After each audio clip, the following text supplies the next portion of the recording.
Hello and welcome to another episode of Crash Zoom. I'm Sammie Purcell, Associate Editor with Rough Draft Atlanta, and I'm here as always with indie filmmaker Aaron Strand. How you doing today, Aaron? I am good. You emphasized my last name. You're like, Aaron Strand. I'm doing good. I had to survive like a borderline flash flooding event today in Atlanta, Georgia. I mean, it came out of nowhere. That was wild.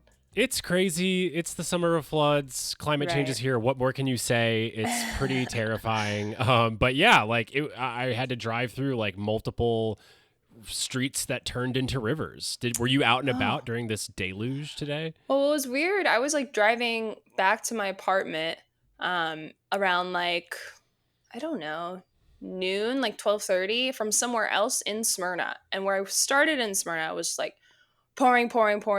And then it was literally like I got to the edge of a force field and it just like stopped. And it was like sunny on the other side of like one singular dividing line. It was very, very strange. Surreal. Well, always great to start off a film podcast with some good weather talk. So I'm glad we got our weather segment out of the way. Now we don't have to talk about it again, we can move on. Well, on this podcast, if you've never listened before, we do not talk about the weather usually, but we do talk about is the film industry. So here at Crash Zoom, we take a look at what's going on in the film industry and we break it down and try to figure out why that matters to the independent creative. And if you listen today and you like what you hear, please hit that subscribe button. You can listen to us on Spotify, Apple, or wherever you get your podcasts. And you can also watch us on YouTube at Crash Zoom Podcast. And be sure to rate and review as well. That really helps us out. Today's topic, we're actually going to cover some Paramount stuff. So we didn't really get to cover the Paramount settlement with the Trump administration back when it actually happened. Just because, recording schedules are weird and it had basically like been news for a week or so. So we didn't really want to rehash it. It'd already been rehashed so much. But now that we've got some space away from this, we wanted to talk a little bit about some of the fallout. So that includes the South Park fight that's sort of brewing between the creators of South Park and Skydance and Paramount right now. And that also includes, as I'm sure everyone knows, the canceling of The Late Show with Stephen Colbert. So that show is going to end in May of 2026. That was announced on July 17th. And I believe that was 2 days after Colbert kind of smashed the Paramount settlement with the Trump administration on his show. So we wanted to just sort of talk about kind of the fallout, I guess you could say, of this settlement moving into this merger. Do you want to dive into South Park first? Like, how do you want to do this? I think we should. Let's start with Colbert. Colbert's the hot news. Yeah, I think we got to address that right off the bat here. Yeah. All right. So, I mean, there's not much more to say, I guess, as far as background. I mean, they announced it on July 17th. It was a couple days after I believe he called the merger a, quote, big fat bribe. So he wasn't exactly subtle about it. And he's never been very subtle about anything. If you watch Colbert, he's always been pretty anti-Trump. That's nothing new. Since this cancellation, CBS obviously said, this is a purely financial decision, et cetera, et cetera. This has nothing to do with what's happening at Paramount, et cetera.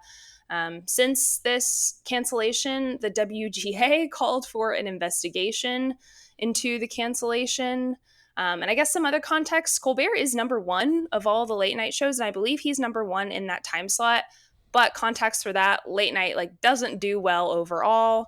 But I don't know how you feel about this, but I'm pretty much like, say what you want, CBS, but I kind of feel like it's bullshit. It's at least because of the merger. You know what I mean? How do you feel about this? You think that the cancellation of The Late Show is to appease the Ellisons and Trump? At least a little bit, yeah, I think. Trump was happy. Yeah, he certainly was happy. Yeah, this is the big question. I mean, I think the only fact we can actually report is that we don't know. Yeah, for sure. No one knows. 100%. I mean, well, Thank somebody you for knows. the journalistic integrity. Somebody knows. Yeah, me, the journalistic voice on this podcast. No, that's 100% right. But look, we don't know. We never will. Only a few people know. George Cheeks knows, the co-CEO of Paramount. He's the one who made the decision.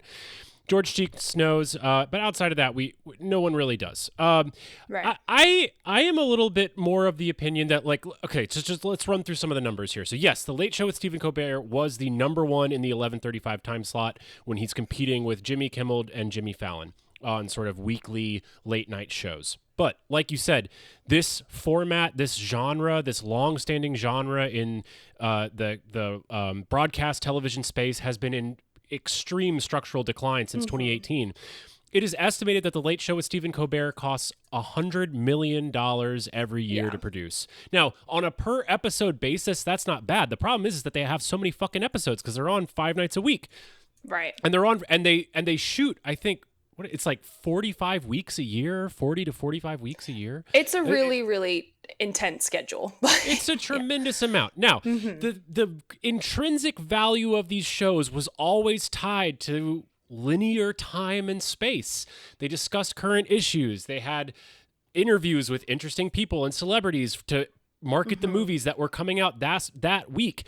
This is the exact type of material that digital has fundamentally destroyed, and that streaming and the sort of infinite availability of streaming content has just decreased the value of. And so audiences have left.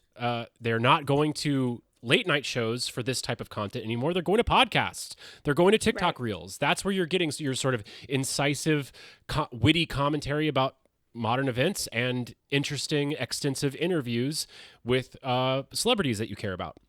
And so the advertisers have left. It's estimated that late night as a genre has lost 50% of their ad revenue since 2018. There's a staggering drop, and that means for the Colbert Show specifically, they are losing about $40 million a year.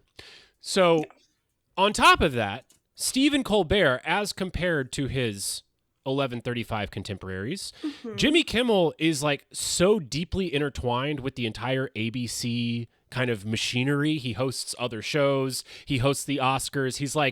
He's like an avatar for the entire ABC foundation. Right. So it's a little bit harder to cut him. Meanwhile, Jimmy Fallon has really gamified the genre, and he has a much broader hit rate on the internet, on YouTube, on socials. He's just more out there. Stephen Colbert, by being a little bit more self-contained and frankly just being a little bit more like, he radiates a confidence in his overall demeanor and sort of showcasing as a performer that has actually hurt him because he's not as sort of important to CBS as these other figures are to their respective networks. So all these things are sort of working against him. And I feel that this is really a situation, and this is a bit of a zag because in the wake of the show's cancellation, or him announcing the show is going to be canceled, I was inundated with bombastic articles and these long Facebook, essays and all these things declaring this to be a political firing.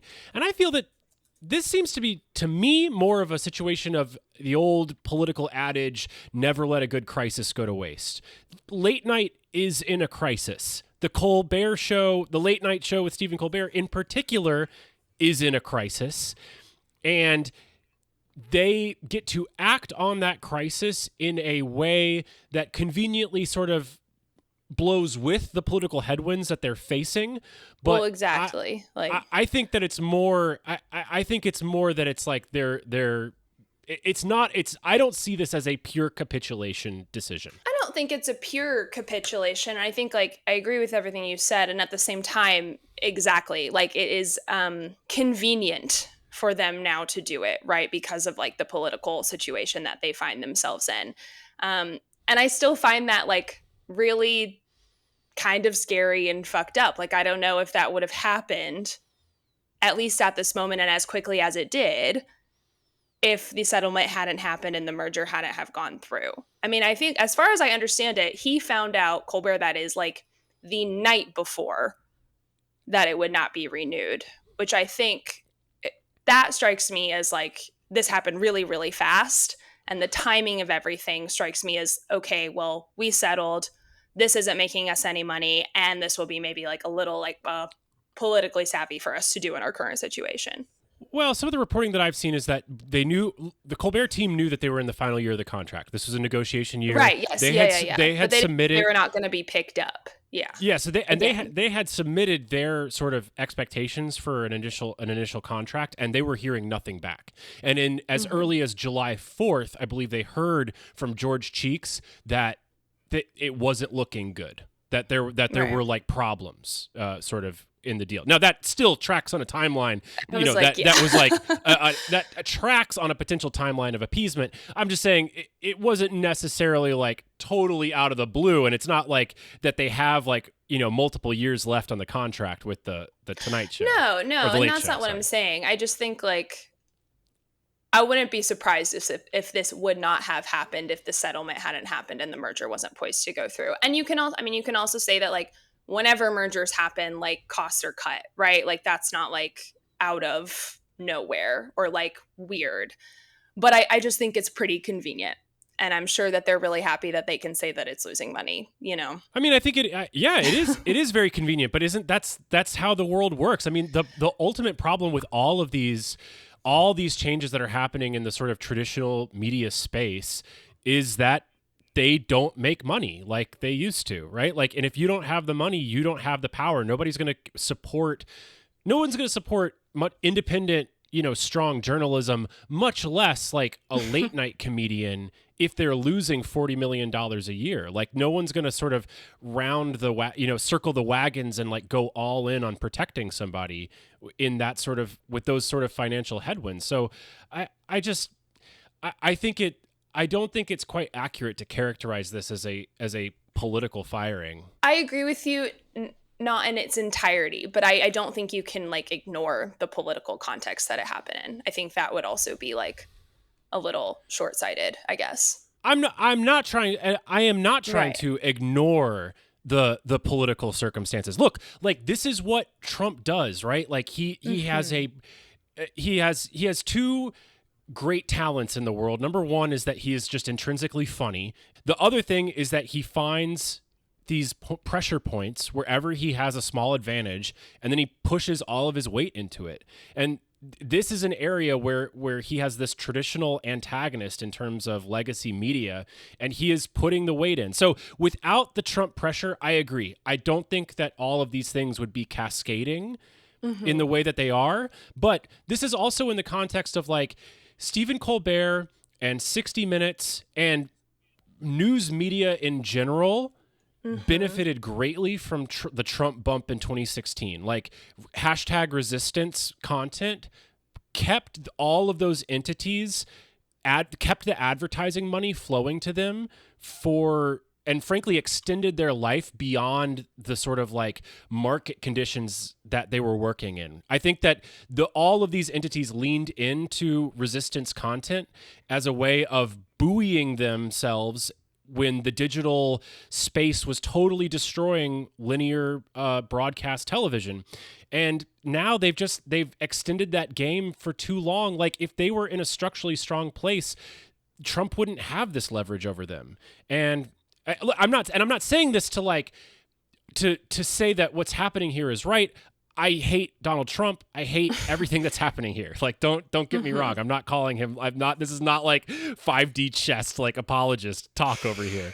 I'm just simply saying that like this is part of a much broader story and bigger story. And I don't even think Trump is the like catalyst fuse that lit this particular bomb.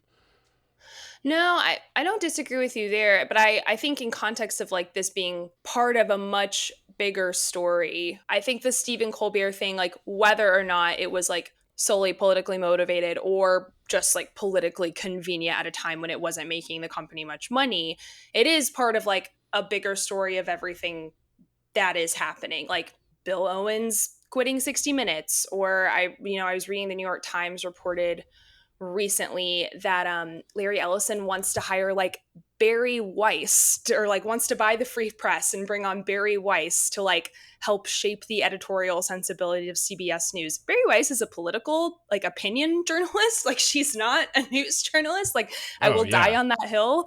And Oh, like, that is the 1000%. part of, you know what I'm And like? and pairing her with David Rhodes, who has like long-standing ties with Fox and Right. like worked under Roger Ailes. So yeah, no, they Right. definitely want to take this All of in this a stuff together is like, and like Stephen Colbert is like a drop in that bucket, right? Like, Colbert, for as much as like he talks about politics, like he's, and I don't think he would characterize himself this way, like he's not a journalist, he's like an entertainer, right? It's just so happens that this is the stuff, like you said, that they've been able to build like entertainment content on for the past however many years.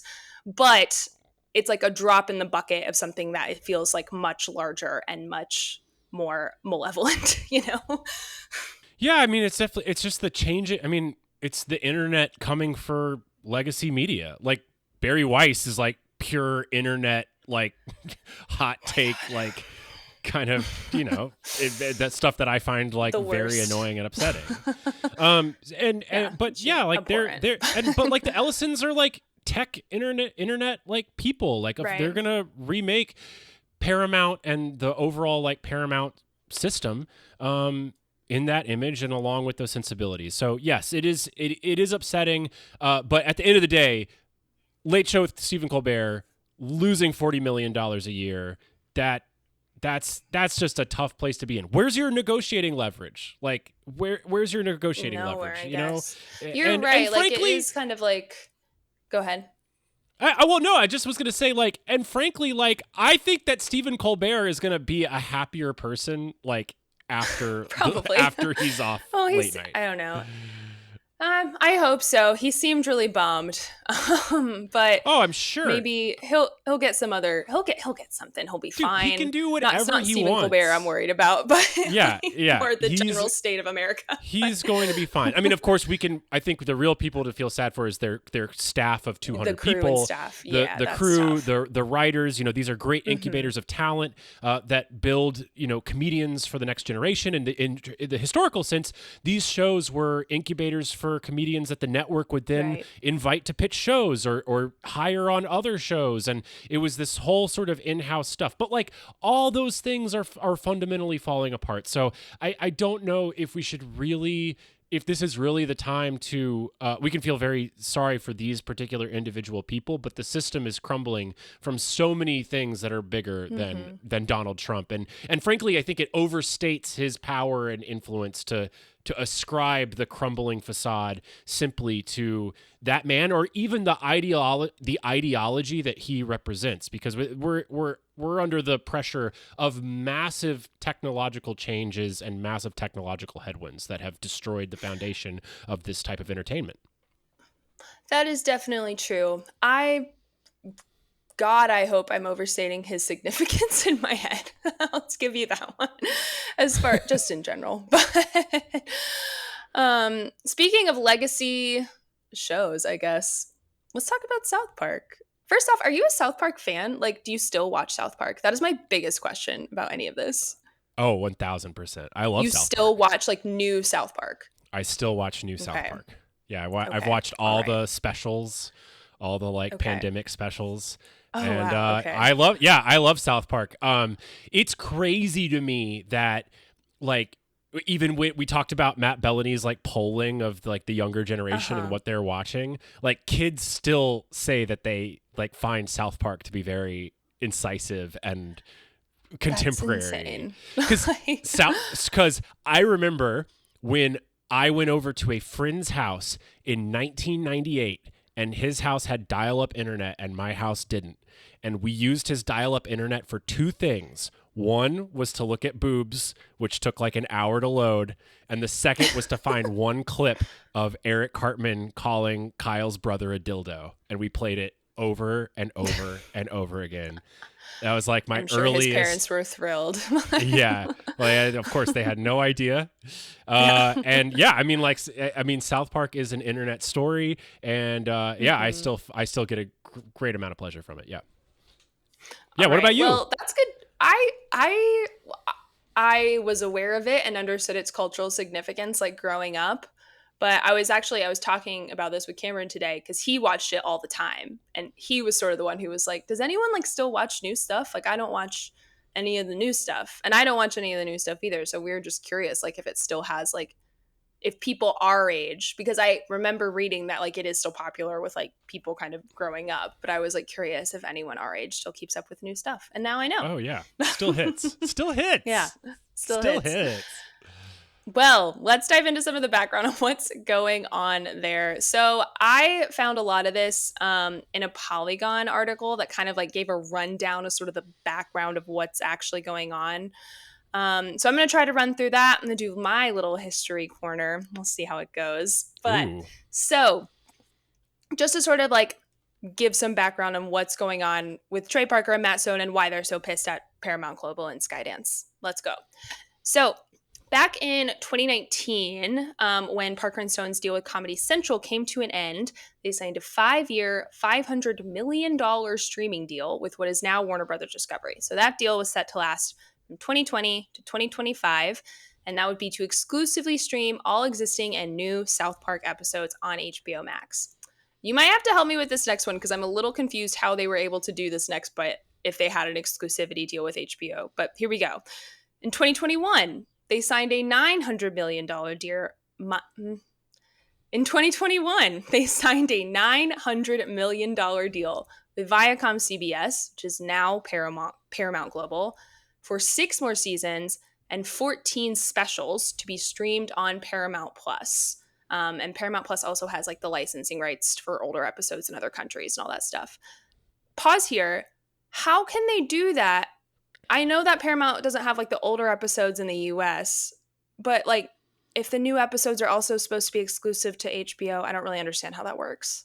Yeah, so the way they got around this was that all the new stuff that they were making during the HBO deal, and this was specifically because Paramount went to them with the release of Paramount Plus streaming, and it's like, hey, we're about to launch this streaming service. You're a Comedy Central show, which is a Paramount product, and we don't have South Park. What the hell?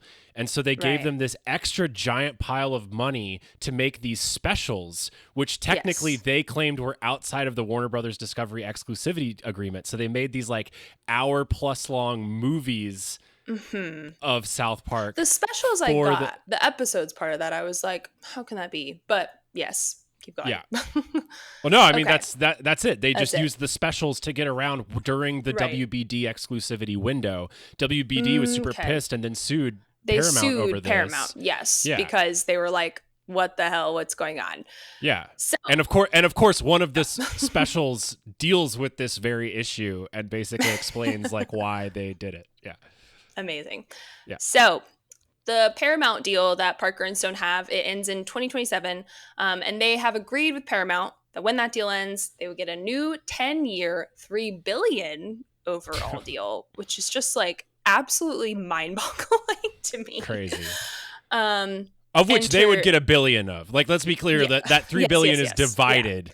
Up. Yes. They would get it, but still they would get $1 billion. Still, it's $1 billion, which is wild. So enter Skydance. Skydance is basically like, well, no. I think they want to like keep them at a 5-year deal or something like that. They're just like really sticking on this. No, we are not agreeing to that. So that's been kind of the fight that's going on. And then because the Warner Brothers deal ends this year, Parker and Stone, they've been kind of like wheeling and dealing with different streamers. Like, do you want the back catalog? Do you want the back catalog, et cetera, et cetera. And they have accused Paramount of kind of interfering in their negotiations to try to like work that out. For a while, there was like a time when like they weren't sure what was going to happen to the back catalog of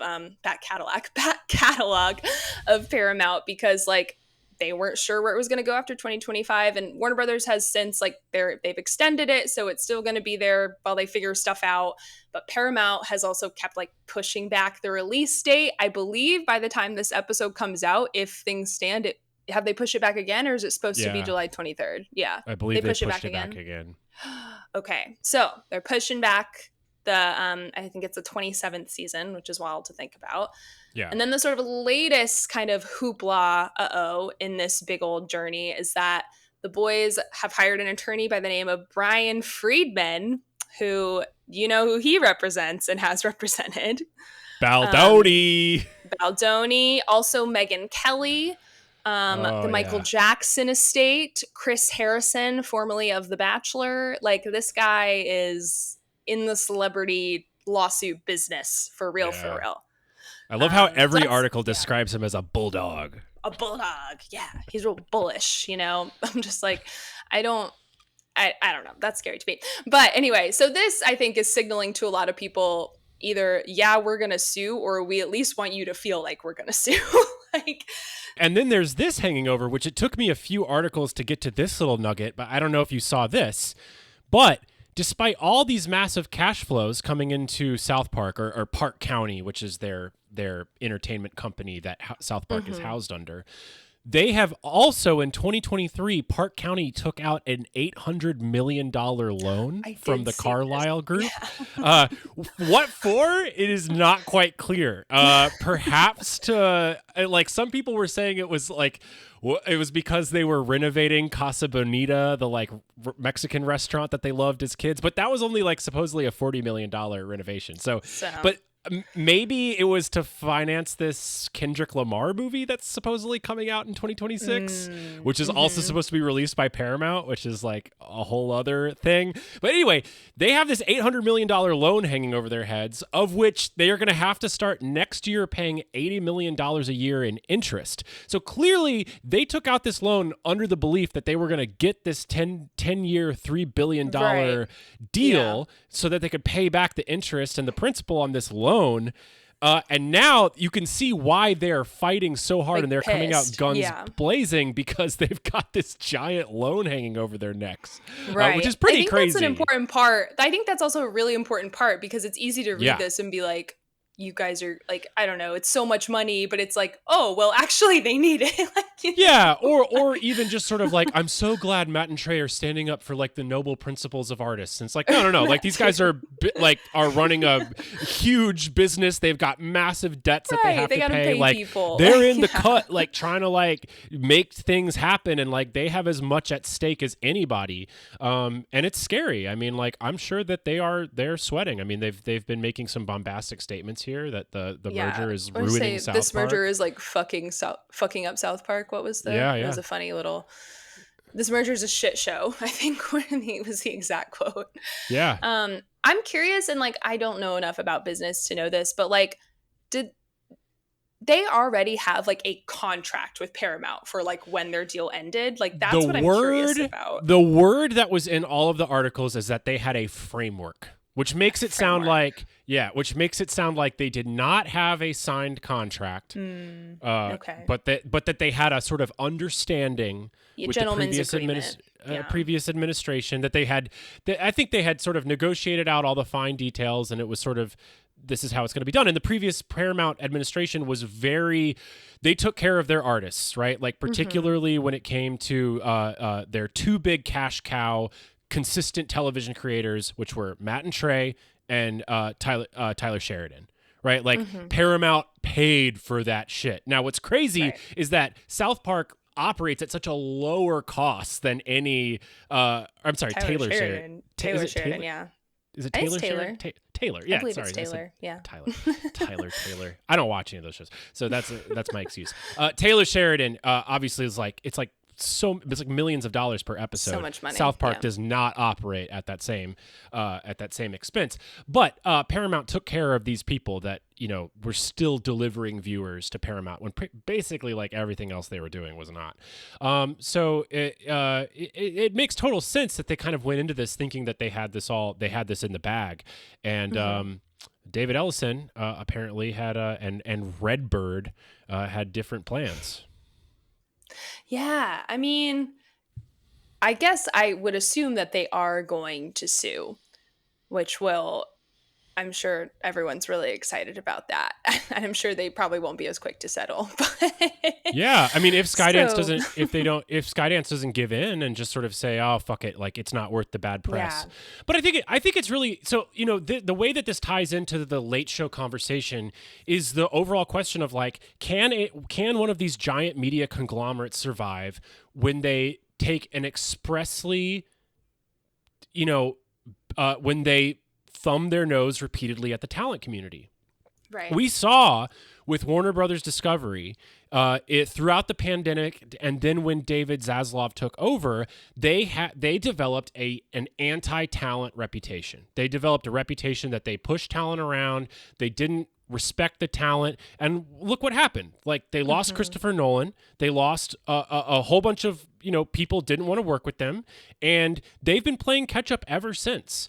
Now, granted, like, the more we learn about David Zaslav and like kind of how he wants to be viewed in the world, that would explain it. Maybe David Ellison is just sort of like, I don't give a damn. I don't like, give a shit. I've got daddy's money and I don't have to, I actually don't really care about any of this. And I'm going to truly remake Paramount Studios in my image, which is this sort of like lean, mean, conservative internet machine.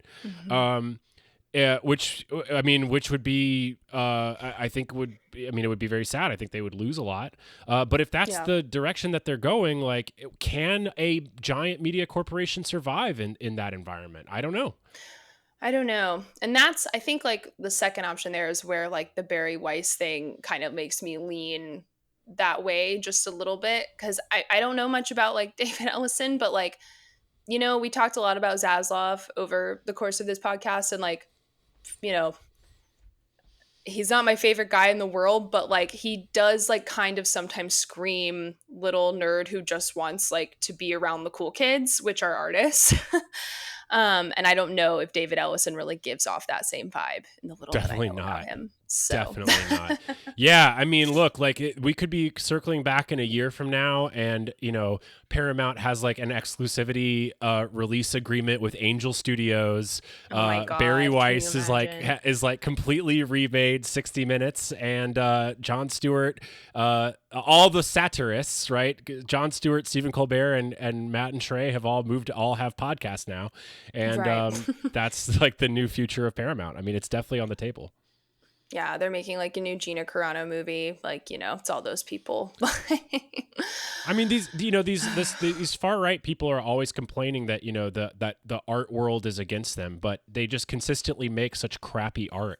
Right. It's really not surprising, but it's also quite disturbing to think that we might have an executive at the head of a major studio that really leans into this more alt-right space and is actually going to like put some money and heft behind these type of voices. Given the track record, I can't imagine that the results are going to be stellar, but they have a 50% audience share sort of in this country. So, maybe it could work. Yeah. The Angel Studios thing is like if they kind of lean that direction. Angel Studios is the one who put out like Sound of Freedom, right? Oh yeah. Which, whew, and that is like that. I find that movie like so insidious because it like hides behind like this guy's, the sex trafficking stuff. I don't want to get into all that, but like that's a whole is the kind of thing where like well-meaning people can hear about that and like be like, oh, well, it's good that they're calling attention to that. And I just find it like so insidious. Oh, it's completely disingenuous. The organization like, that it's based on has done horrible things and like does not help children at all. It's a total, it's worse than a farce. It's spitting in the face of truth and human decency. It's just pathetic and terrible. The fact that people believe it and take it at face value and they hide behind some sort of American Christian vision of the way people are supposed to behave. It's just disgusting. Yeah, it's terrible. I hate that. It's not good. Do you have anything else to say about like, has anything else struck you sort of in the weeks since the merger, or not the merger, in the weeks since the settlement? No, I mean these are the big things. I really think that this South Park suit is really going to set the tone and timbre of how the rest of this is going to go. I mean, we have yet, like, the merger hasn't even been approved. Like, it's still like it's still on Brendan Carr's desk apparently. So we haven't even really begun to see what the changes that Skydance and David Ellison are going to make to Paramount. But these are the canaries in the coal mine, and so that's why we really need to pay attention. All right, well I think that's all we got. We've been talking a long time about good old good old Paramount. So let's wrap things up. Yeah, this has been really great. We'll of course have our second episode of the week coming out in a couple of days, so please stay tuned for that. If you enjoyed this podcast, please like, subscribe, rate, and review. Hit us with the 5 stars. All that stuff really, really helps us out. Helps us spread the word about the work that we're doing here. You can follow us at Crash Zoom Podcast on Instagram and TikTok. You can email us crashzoompod@gmail.com. If you are in Atlanta, Georgia on Thursday, July 24th, come out to the Plaza Theater to see Harakiri, the 1962 Masaki Kobayashi epic film. I'll be screening that at the Plaza Theater at 7:30 as part of Behind the Slate podcast. So please come out and check that. Please come and check that out. Sammie, do you have any reviews or articles that you want to give a little shout out to that are coming this week? Yeah, this week I'll have a review of the movie Oh Hi, starring Molly Gordon and Logan Lerman. So that'll be out on Friday. And then I interviewed Andy Ditzler, who puts on the film series Film Love. So he's got a screening coming up on July 31st, so next week. It's Don't Look Back, which is the Bob Dylan documentary. So that'll be out this week as well. Awesome. So be sure to check all that stuff out. And until later this week, I will talk to you.